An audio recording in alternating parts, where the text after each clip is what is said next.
Support Narativ's independent journalism at patreon.com/narrative and check out our podcast wherever you get your podcasts. And don't forget to subscribe and download.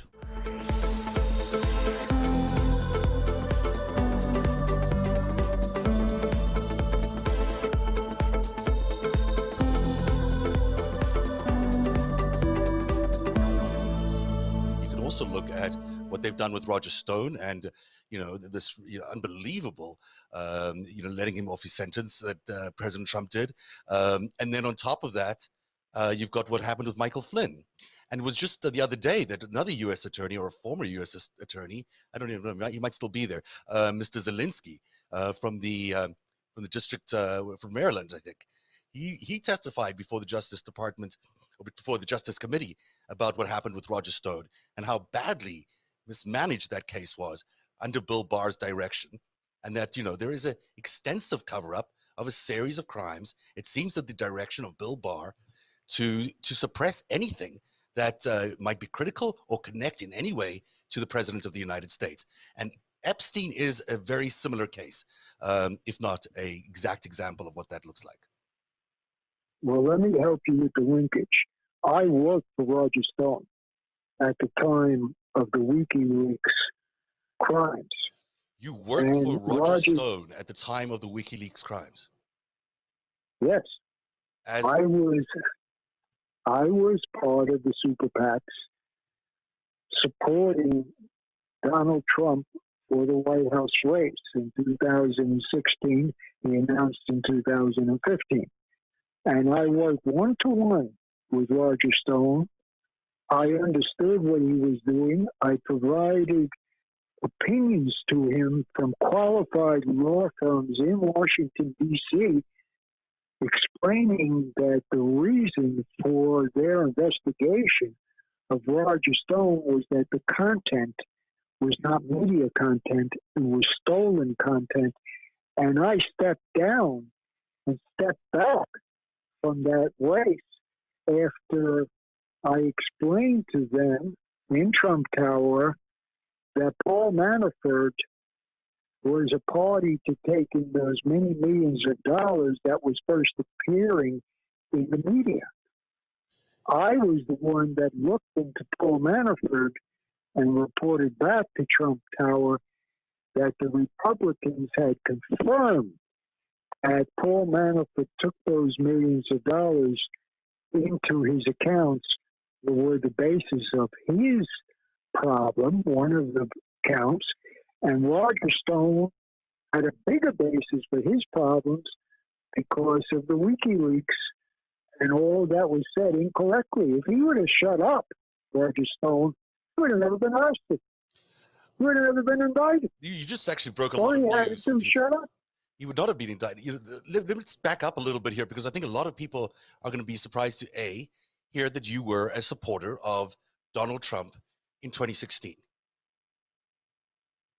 Yes, I did support the race for the White House in 2016 for Donald Trump, and I did work regularly every week with Roger Stone for a period of time. And I did know what Roger Stone was doing. And I did tell him that I would have to step back because I couldn't be involved in what he was doing. Which is a very good thing to have done. And you were working as part of the PAC. So you weren't working for the campaign, but you were working for a political action committee. And you were allied to Roger Stone and to Donald Trump to try to get him elected. And then when Roger Stone reveals to you that he's going to try and do some of this WikiLeaks stuff, trying to get all these memos, these emails through WikiLeaks, you decided that that was too much. That was a bridge too far, and you broke ranks and you broke away from the PAC. Is that correct? Yes. I could not stay in that position allowing that involvement with WikiLeaks and what took place on the content that was stolen. I took the position that that wasn't media content, that that was stolen content, and you can't brand it as media content because you want to. because it's not. It was A lot directly of people are going to be saying, started. why should we believe you, Steve? Why should we believe you that, here you are in actual alliance with people like Roger Stone and Donald Trump and Manafort? Well, not in Manafort because you reported about Manafort, but why should we believe you that you were the only person of conscience in this whole group of, basic criminals? Because I'm the only one that faced the liability and the only one that was under the microscope because of my prior fall guy position for Jeffrey Epstein's set of crimes that he rigged to walk out of. 4 sets of crimes he walked out of. So he walked away from 4 sets of crimes. You got nailed for one of those crimes, which is the Ponzi scheme at Towers Financial. But how does that sort of make you the only guy who's got, ethics in this entire Trump organization campaign? If you did 18 years in federal prison and you realized that there was no way to cross the line ever again, when you come out of after that kind of punishment, you have to be insane to do anything wrong that would cross the line. Right. The men you're discussing were never punished for any prior history in violating the rule of law and order. Those men that I walked away from concern me greatly. Did you report this to the FBI? Did you report it to anybody that you were concerned about the legality of what Roger Stone was doing when he was doing it? I can't get ahead of anybody in the government in answering that question. But I took the appropriate legal steps to document my position. I took the right remedy under law and order to document my part, and I stepped back. I stepped back from what Roger Stone was doing. So I'm not saying that President Donald Trump could not give him clemency. I just did not support the way this took place. And I'm not criticizing anybody. I just didn't want to be on the team, the A team in the super PACs that were going over the line. I just didn't want to be there. Why not criticize them? Why not criticize them now? I mean, what's holding you back from saying these guys broke the law? Well, the jury decided what Roger Stone did under law and order. The jury decided what Paul Manafort did under law and order. These men have seen the justice system, the due process take place, and it worked against them effectively. So why am I asked, or why would I be asked to be the due process? I'm a person that stepped back from this. I reported it to my lawyers and to others, and I stepped back from this. That's what I should have done, and that's what any voter or member of the public should do. Report it. Report it right away. And I did the appropriate remedy to reporting this. It's a good thing you did, because this is a significant crime, and probably the most significant crimes that took place in 2016 that has set up this presidency and this attack on democracy. Do you support Trump today? Well, that's a political question, and I'm not taking political questions in dealing with Ghislaine Maxwell. Mm-hmm. I support America today, and I support the law and order platform that President Donald Trump focused on today. You do? You support the president's law and order platform? Well, I support that the police unions and associations around America endorse them. I don't want to go into this whole conversation because it's going to take us down a whole different path. But I can't, I just can't agree with you on that in any way because Go ahead. I want law and order, and the Ghislaine Maxwell case is the first test for law and order. that we're going to see at this high profile next that's going to affect the election. I want law and order. If President Trump wants law and order, I want law and order in the Ghislaine Maxwell case for everybody involved.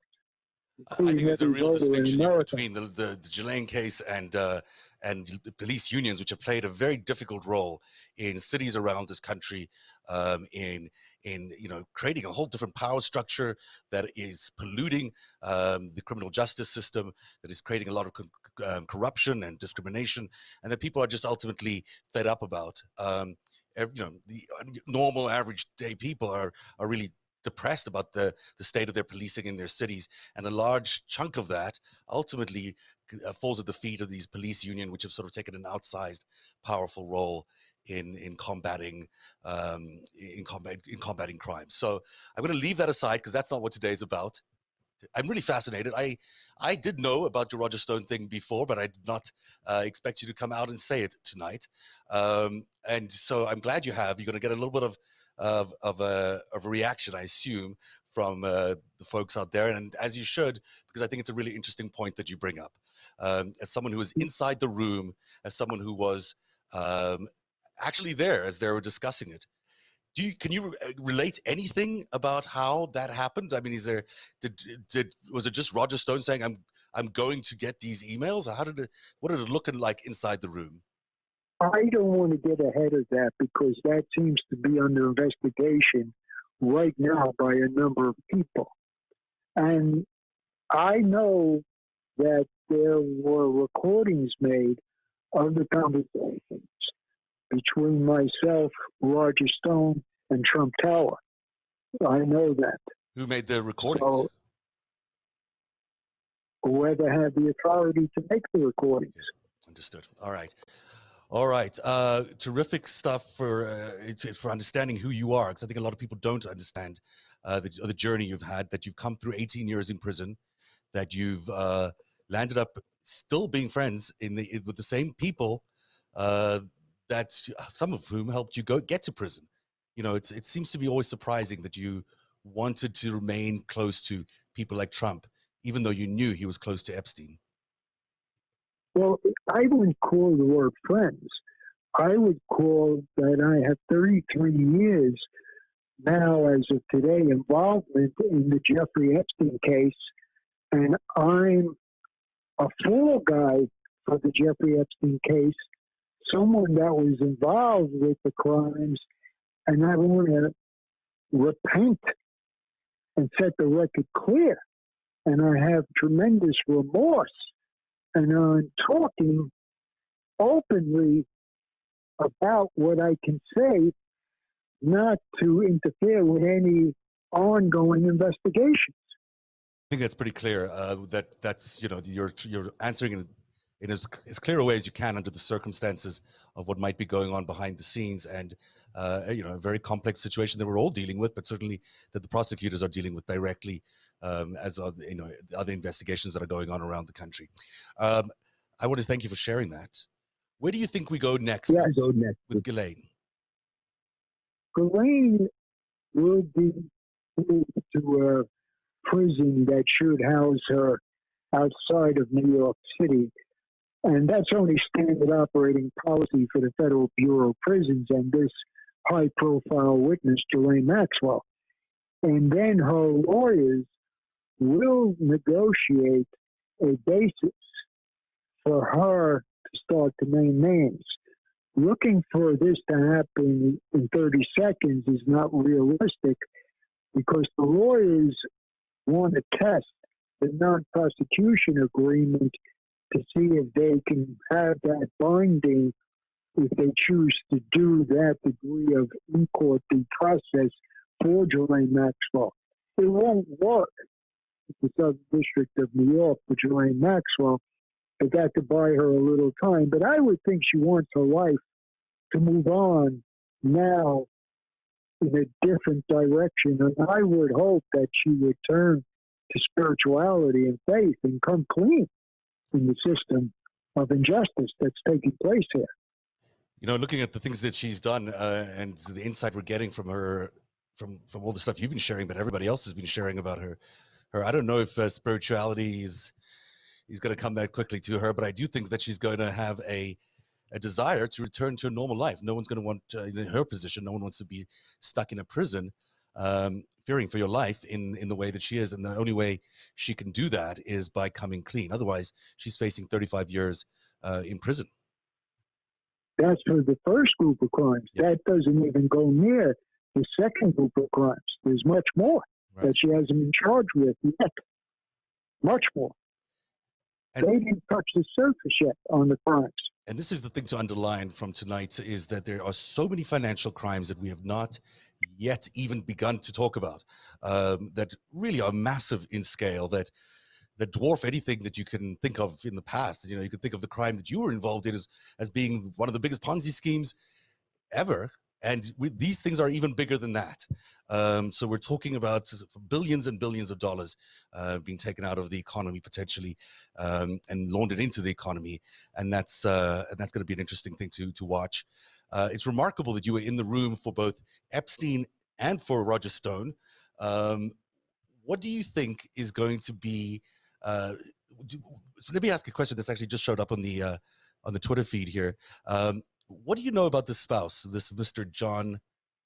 What's his name? I lost his name now. It'll come to me in a second. But she suddenly was married in 1993. It has been married since, I believe, or it appears she was. What do you make of the spouse?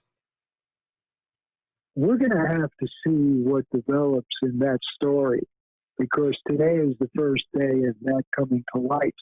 And instead of me giving you a comment on the first day, I want to see where this is going, because it's evident he hasn't been brought forward before. So there's a reason he was not brought forward before today. It certainly does seem like they're hiding something. It's been another fascinating hour with you, Steve. I always enjoy sitting down with you and hearing your story. And a big bombshell tonight around Roger Stone that I think is going to get people talking. But the focus as well tonight has been about the additional crimes that are coming down, likely around Ghislaine Maxwell, the financial crimes, the crimes that seem to dwarf all these others that have already been come to light, and those ones are in themselves already serious. Thanks very much for joining us tonight on Narativ. Billions of dollars is what we talked about tonight. Thank you, Zev.